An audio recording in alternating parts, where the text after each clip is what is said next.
Bon matin tout le monde, bienvenue à ce deuxième essai du 35e épisode du meeting des ventes du lundi. Mon nom est Simon Harvey, je suis stratège en vente et développement des affaires. Tout d'abord, bienvenue à ceux qui sont avec nous semaine après semaine, mais bienvenue aussi aux nouveaux. Pour vous expliquer comment ça fonctionne, le meeting des ventes du lundi, ça le dit, c'est le lundi matin live sur LinkedIn, YouTube, Facebook. Ensuite de ça, je le redistribue sur différentes plateformes de podcasts comme Spotify, Apple Podcasts, Google Podcasts. Lundi matin, on se rencontre, 8 heures, on parle de vente, de développement des affaires, on partage nos bons coups, nos moins bons coups, qu'est-ce qui a bien été, qu'est-ce qui a moins bien été, et on se craint pour passer une bonne semaine et avoir de bonnes ventes, faire des bonnes actions de développement des affaires. Je vais revenir un petit peu sur la semaine dernière. La semaine dernière, le show a été un peu écourté. J'ai eu un problème de son. Puis j'ai Sébastien Pellant, un habitué, qui me dit « Ah, du son! » Effectivement, ce matin, j'ai été capable de régler mon problème. C'était somme toute assez simple. J'ai un micro-cravate ici, puis il y a un condenseur qui est sur ce micro-là pour bien sortir le son. Et il y a une pile à l'intérieur. Cette pile-là a décidé que lundi matin, c'était terminé. Donc, je trouve ça un peu ironique pour un gars. Pour ceux qui ne le savent pas, moi, j'ai vendu des batteries pendant presque 25 ans à différents moments de ma carrière. Donc, je trouve ça un peu ironique que ce soit une batterie qui ait causé un problème technique dans mon show. Mais c'est des réalités. Et j'ai posté là-dessus sur Facebook, sur LinkedIn lundi dernier après le show, disant que il y avait eu un problème technique, puis on passait à d'autres choses. Et Jessica Désiel a mentionné que c'était une belle preuve de résilience. Puis je veux parler de ça rapidement parce qu'en vente, en développement des affaires, la résilience, c'est une qualité qu'on doit avoir, c'est une qualité qu'on doit développer parce que on se fait régulièrement frapper dessus, on se fait dire non, ça va pas comme on veut. Donc, il faut apprendre en anglais, on dit roll with the punches. Donc, juste apprendre à tomber sur ses pieds, passer à d'autres choses, pas garder ça avec nous. Donc, ce que j'ai fait la semaine dernière, j'en ai ri. Écoute, c'est des choses qui arrivent, des problèmes techniques.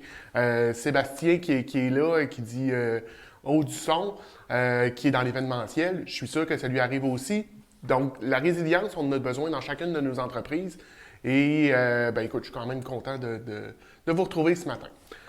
Donc, le sujet de ce matin que je vais aborder, c'est au niveau des offres de services. Les fameuses offres de services, puis je vous en parle parce que c'est un sujet qui revient régulièrement avec mes clients. Je vous dirais, là, c'est pas tous les clients, mais c'est un sujet qu'on aborde assez souvent parce que c'est un sujet avec lequel on a tous à interagir. Peu importe ce que vous faites, peu importe votre domaine, une offre, ou je préfère dire une proposition de service, on en a tous à faire. On a tous à présenter quelque chose, on a tous à soumettre quelque chose à notre client potentiel pour qu'il en vienne à prendre une décision. Mais ce matin, je veux discuter de qu'est-ce qu'on devrait mettre là-dedans. Comment, en fait, moi, personnellement, je prépare mes offres de service, qu'est-ce que je mets là-dedans et pourquoi je me suis rendu à les faire comme ça, mes offres de service. Donc, comme je l'ai dit, je préfère utiliser le terme proposition de service que offre de service.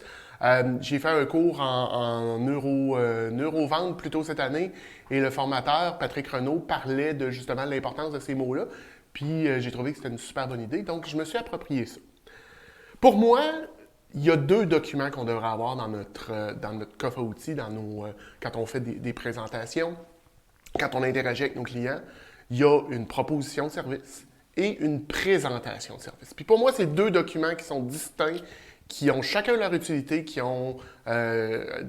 desquels on a besoin, mais qui ne doivent pas être utilisés au même moment dans votre parcours. Donc, une présentation de service, pour moi, c'est qu'est-ce que vous faites, comment vous le faites. Ça peut ressembler beaucoup à une brochure corporative, ça peut ressembler à ce que vous allez retrouver sur votre site web, ça peut ressembler à un paquet d'affaires. C'est des différents services que vous pouvez offrir. Donc, c'est votre menu, OK? Faut voir ça comme ça, c'est votre menu, tout ce que vous pouvez offrir dans votre entreprise. Vous pouvez inclure ou non les prix, ça vous appartient. Je veux dire, chacun le fait à sa façon. Et c'est là que vous pouvez vous présenter. Qui vous êtes, qu'est-ce que vous faites. On garde ça simple quand même, là, mais votre moment pour shiner, c'est dans votre outil de présentation de service. Donc, c'est un outil qui peut, vos forfaits, vos services, tous les à côté que vous pouvez avoir, toutes les choses à la carte que vous offrez. Ça peut être un 7-8 pages, 10 pages s'il faut. Mais dites-vous aussi que le client qui a pris contact avec vous, là, on est en 2022, presque 2023, il est allé voir votre site. Il vous a recherché. Il a fait ses recherches. Avant de vous contacter, là, il y a déjà une très, très bonne idée. Fait que quand vous lui envoyez ça, là, il y a déjà une idée de ce que vous faites. Il y a déjà une bonne idée de qui vous êtes. Il vous a vu sur les réseaux sociaux. Il est allé voir votre site web. Il est allé voir un peu partout ce que vous avez fait, ce que vous avez publié. Puis il s'est fait une tête. Donc, on garde ça quand même simple, mais ça, c'est l'outil que je vous dirais vous devriez utiliser quand un client, vous êtes en prospection, puis il dit envoie-moi une offre de service. Il ne veut pas nécessairement que tu lui envoies une proposition. Il veut savoir qu'est-ce que tu fais. Donc, on développe un outil qui est une présentation de service. Moi, le mien est à refaire, est un peu passé date. J'ai des choses qui se sont rajoutées, j'ai des choses que j'ai enlevées. De toute façon, un outil de présentation comme ça, c'est un outil qui est vivant. C'est pas quelque chose qui doit être statique dans le temps, qu'on ne touche plus, mais c'est bien quelque chose qu'on doit faire avancer parce que votre business est vivant, votre business bouge, votre business, il y a des services qui s'ajoutent, il y a des choses qui s'enlèvent, il y a des choses que vous dites, oh, le prix n'est pas bon, on se réajuste. Bien, c'est là-dedans que vous pourriez le faire. De l'autre côté, la proposition de service. Si on regarde où est-ce que ça se trouve, la proposition de service, dans votre fameux entonnoir de vente, dans votre parcours de vente, ben, il y a l'acquisition de la clientèle. Donc, où est-ce que vous êtes allé chercher vos clients? Qu'est-ce que vous avez fait, tout ça? Il y a une phase de pré-qualification. Ensuite, on a une phase de qualification. Vous allez rencontrer le client, vous les assurez qu'il fit votre client, votre client idéal ou du moins qui est assez proche de cette chose-là. Si vous envoyez une offre de service at large sans avoir préqualifié, vous risquez d'attirer des clients qui ne sont pas pour vous. Donc, c'est pour ça que je dis que l'outil de présentation, un client que vous ne savez pas s'il est nécessairement pour vous, vous lui envoyez une présentation. Donc, on continue. Fait que vous avez rencontré le client, vous l'avez qualifié, vous avez pris ses besoins, vous avez développé la solution. Puis ensuite de ça, bien, vous lui faites une proposition. Bien, c'est là que votre proposition de service rentre en lien. Fait que le client, là, il a déjà interagi avec vous. Puis je vous dirais que quand on est rendu à demander une offre de service à un fournisseur, à un partenaire, à une entreprise, notre décision d'achat est assez avancée et le client a déjà pas mal décidé qu'est-ce qu'il faisait. Est-ce qu'il a l'intention d'acheter de vous, oui ou non? Mais il a besoin d'un document pour lequel se référer, se faire une tête, réfléchir. Mais c'est pas dans ce document-là, c'est plus la place de vous présenter, de péter de la broue, puis vous péter les bretelles, puis j'essaierai de trouver une autre analogie en péter quelque chose, là, mais je ne veux pas péter votre ballon. C'est que ce qui est important, c'est de ne pas mettre trop d'informations. Le client, là, il vous a rencontré, il s'est assis avec vous un 15, 20, 25 minutes, une demi-heure. Il a déjà une bonne idée s'il a l'intention de travailler avec vous ou non. Là, ce qu'il a besoin, c'est de se faire une tête, de décanter et de s'asseoir. Ce n'est pas le moment d'y envoyer un surplus d'informations. De toute façon, si vous y envoyez trop d'informations, le temps que le client le digère, l'absorbe, puis passe par-dessus, bien, il y a des grosses chances qu'il ait fait une indigestion. Puis le temps qu'il ait fini de digérer ça, bien, il soit rendu ailleurs dans son parcours. Il n'y a plus ce besoin-là ou ce besoin-là est moins criant. Puis vous allez avoir passé à côté de quelque chose. Donc, gardez ça simple. Je vous en parle parce que, moi, personnellement, mon offre de service est rendue à 2 pages, peut-être 2 pages et demie, dépendamment là, de ce que j'ai, mais c'est très, très simple. J'ai une explication de qu'est-ce qui est demandé dans la proposition, c'est quoi qu'on va faire, une courte mise en contexte, un résumé de la proposition que je fais, les coûts, quelques notes au niveau de mes services, mes heures mes heures d'affaires, ces choses-là, tarification si je dois me déplacer, ainsi de suite. Je garde ça très, très simple, puis j'envoie ça comme ça. Je vous dirais que pour moi, ça a été un game changer. Au départ, comme un peu tout le monde, je faisais des offres de services incroyables, là, 8, 10, 15 pages, puis je me disais, plus mon offre de service est costaude, plus j'ai l'air sérieux, plus j'ai l'air de savoir qu'est-ce que je pense, de quoi je parle, puis j'ai l'air crédible. Mais ce que je me suis rendu compte, c'est que je ne vendais pas. Pourquoi je ne vendais pas? Bien, c'est justement ce que je viens d'expliquer. Le client recevait ça, le temps qu'il lise, s'il lisait, parce que tu ouvres ça, tu as 12 pages à lire.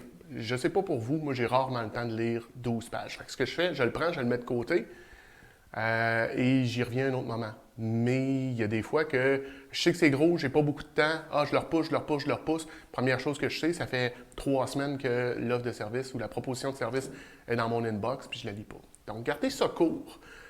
C'est ce que je faisais, je la faisais trop longue. Puis à un moment donné, j'ai réalisé que ce que j'essayais de faire, c'était pas de convaincre mon client que j'étais compétent. La personne que j'essayais vraiment de convaincre que j'étais compétent, que j'étais capable de faire ça, que j'avais les compétences pour faire le mandat, c'était moi. J'essayais de me convaincre par ma proposition de service, par ma présentation, que j'étais compétent. Un coup que j'ai dégraissé ça, j'ai dit, bon, ben effectivement, Simon, tu es capable de le faire, tu as les compétences pour le faire, mais vraiment juste ce qui intéresse le client. Parce que, ultimement, ce document-là, il n'est pas fait pour nous, il est fait pour notre client, il est fait pour notre prospect. J'ai enlevé ce qui était mon pétage de bretelles, puis c'est ce que j'envoyais comme offre de service. Bien, comme je vous disais, ça a été un game changer pour moi. Puis à partir de là, bien, les choses se sont mises à découler. Donnez-moi un instant, là, je vous ai déjà dit, je suis rendu que je mets mes trucs là. Donc, il y a aussi toute une notion, puis on en a déjà parlé, les fameuses couleurs. À qui est-ce qu'on s'adresse? Il y a des gens qui ont besoin d'avoir beaucoup d'informations, qui ont besoin d'avoir beaucoup de données pour prendre une décision. Je vais juste prendre une question. J'ai René Lahaye qui dit « Une question à se poser, est-ce que l'offre de service doit être revue par des tierces parties moins impliquées au dossier? » Écoute, René, c'est quelque chose d'intéressant. Moi, c'est ce que je peux vous l'offrir. S'il y a des gens dans l'audience qui seraient intéressés, est-ce qu'on s'assoit ensemble et qu'on la regarde ensemble pour la synthétiser, la rendre plus compacte? C'est effectivement un service que j'offre. Est-ce que c'est nécessaire toutes les fois? Probablement pas. On a déjà parlé dans un autre épisode au niveau de l'automatisation. C'est quelque chose qui automatise assez bien votre offre de service. Vous faites toujours à peu près les mêmes choses, ça coûte à peu près toujours la même chose. Donc, d'avoir des modules que vous pouvez ajouter, c'est quelque chose de bien. Mais il faut quand même que ça soit personnalisé puis qu'on sache pour quelle entreprise, à qui ça s'adresse et ainsi de suite. Mais je vous recommande encore, puis je le redis, d'avoir 2 documents, une présentation et une proposition. Donc, je reviens, on a déjà parlé des couleurs, on a déjà parlé de ces choses-là. Bien, c'est sûr que, si tu parles à un bleu, c'est peut-être plus important d'avoir un peu plus d'informations. Mais je vous dirais que c'est beaucoup au niveau de la ventilation des coûts. Ces choses-là que vos bleus vont avoir besoin d'informations. Oui, ils veulent avoir une idée générale de ce que vous faites, mais on n'est pas en train de donner votre livre de recettes. Là, parce que si vous envoyez une offre de service trop détaillée à un prospect, à un client, puis vous y expliquez pratiquement tout ce que vous allez faire, il y a eu un cadeau, il peut prendre ça, se retourner de bord, puis l'essayer. Il ne le fera sans doute pas aussi bien que vous l'auriez fait, mais c'est déjà un pas en avant pour lui. Donc, gardez quand même en tête à qui vous vous adressez quand vous faites votre offre de service pour que ça soit que ça ait le plus d'impact possible. Parce qu'encore là, comme je le dis, si vous m'envoyez une offre de service de 12 pages, je ne la lirai pas. Puis, en fait, il y a des grosses chances qu'on ne fera jamais affaire ensemble parce que j'aurais pas pris le temps de la lire. Bien des fois, puis gardez toujours en tête, là, je montre mon cellulaire, vos clients, vos prospects en ont tout un aussi, là. Et ils regardent bien des courriels, ils lisent de vos choses là-dessus. Si c'est trop long là-dessus, sur votre cellulaire, gardez toujours ça en tête, là, ils n'iront pas plus loin. Peut-être qu'ils vont le lire le soir sur leur laptop, mais prenez pas ça pour acquis. Donc, gardez ça le plus simple possible.